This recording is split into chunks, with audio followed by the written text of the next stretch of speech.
اللهم صل وسلم وبارك على سيدنا محمد وعلى آله وصحبه أجمعين. اللهم ارحم والدي واغفر له واعف عنه واجعل قبره روضة من رياض الجنة، هو وسائر موتى المسلمين يا رب العالمين. السلام عليكم ورحمة الله تعالى وبركاته. أخواتي بشراكم إن شاء الله تكونوا كامل بخير وعلى خير. وصفتنا النهار اليوم راح ندير معاكم هريسة عربي. الهريسة عربي هذه يعني في كارها هريسة عربي تاع الصح، ما فيها حتى قطرة تعمى. البنات تصلح المشاريع، يعني لأي وحدة حابة دير مشروع من البيت. مش نحن نبخلها بالوصفة هذه، راهي هريسة عربي والطلب عليها يعني بكثرة، وخاصة في العواشر هذه يعني بمناسبة عيد الأضحى المبارك. البنات راح يطلبوها عليكم ياسر. اذا البنات لهنا جبت كيلو تاع فلفل حار احمر كما تشوفوا فيه، يعني طري احمر السوا، يعني الكاميرا تاعي برك ماهيش تصور مليح البنات. احمر السوا، نروحوا نحكموا نغسلوه ونقيوه كيما راكم تشوفوا. نحيت له الراس ونحيت له العلف اللي في النص، وماذا بيكم تلبسوا ليغون، وخاصه لكن راح ديروا كونتيتي كبيره، يعني راهو حار حار سوا سوا سوا. البنات كيما راكم تلاحظوا معايا نحيت العلف هذاك كامل، وحطيت برمه فيها ماء يغلي، وحطيت الكسكاس فوق منها، راح نخليها مدة ساعة كاملة وهي تفور. وماذا بيكم غطيوا عليها البنات كما راكم تلاحظوا في الفيديو. لهنا عدى عليه ساعة كاملة كما راكم تلاحظوا، شفتوا الكمية قد ما كانت وقد ما ولات.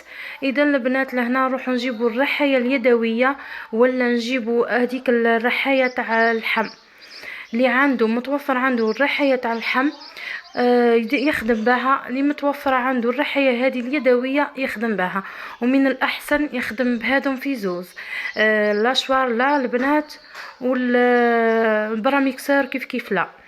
اذا البنات لهنا كما راكم تلاحظوا جبت الرحاية اليدوية هذه، وبديت نخدم بالكميات قليلة ونرحي بشوية. وكيف راكم تلاحظوا كذلك يعني حطيت كسكاس تحت الرحاية اليدوية، والكسكاس حطيت تحت منه باسينة، باه الماء هذا كامل تاع الفلفل يستقطر في الباسينه هذيك، يعني باه تشوفوا المصداقيه تاع الوصفه تاعي. مام حتى لي كليونت يعني يطلبوها عليا ياسر الهريسه عربي هذه، ومام في المحل تاع الزوج تاعي كيف كيف يعني يطلبوها. انا نبيع بالكيسان تاع الجوتا بالصغار، ولا بالرطل، ولا بالنص رطل، ولا بالكيلو. البنات الكيلو تاعها ب60,000، وانتم الكميات القليله هذيك تقدروا تزيدوا فيها 1000 2000 باه يعني تربحوا فيه المشروع تاعكم هذا.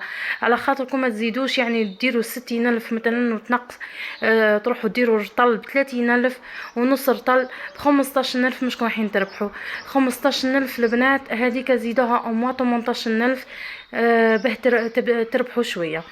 البنات لهنا واش حنقول لكم كيما راكم تلاحظوا راني نرحي، ومام طون تشوفوا الماء كيف راهو يستقطر تحت الكسكاس. شوفوا البنات الماء هذا من بعد ما عندي ما ندير بيه، تحبوا يعني تحبوا تستعملوه مثلا في الكسكروطات تاع الطون تاع راكم الاختيار يعود لكم، انتم تحبوا ترميوه ارميوه. البنات انا لهنا راني نستقطر فيها الهريسه سوا كملت الكميه اللي عندي. شوفوا الكميه اللي درت هذاك الكيلو، شوفوا الكميه القليله اللي خرجتها لي. البنات لهنا نروح نخليها لمدة ساعة ونص او ساعتين، وهي تستقطر في مها كيما كاكا في الكسكاس، وتحت منها الباسينة هذيك حتى نخرجوا بالنتيجة هذه اللي راهي قدامكم.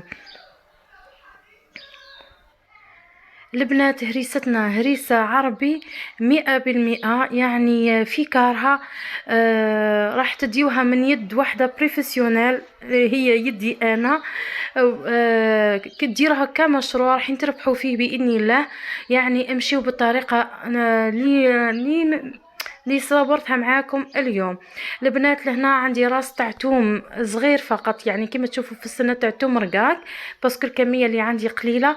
لو انتم رايحين ديروا كميه كبيره راكم تزودوا في الثوم. لهنا حطيت شويه تاع ملح هو الاول وخلط، نزيد نحطو الثوم ونحطو تابل وكرويه. هذا ما كان البنات في هريستنا العربي، تحتاج غير تابل وكرويه والملح والثوم فقط. لهنا نتبلوها مليح، نضيفو لها الثوم ونتبلوها مليح. وتحتاج كذلك يعني الزيتونه.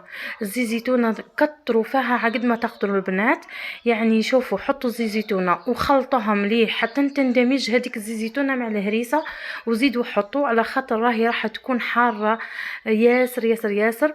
الزيتونه هذيك هي اللي حطفي لكم الحروره تاعها شويه البنات. ومن بعد نشوفها في صحن التقديم. اخواتي في الله، اللي مازال ما اشتركش في القناه يشترك في القناه ويفعل الجرس ليصلكم كل جديد.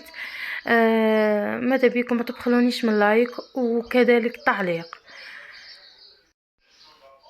وهنا حبيباتي كملت معاكم الهريسه، راهي حطيتها لكم في صحن التقديم.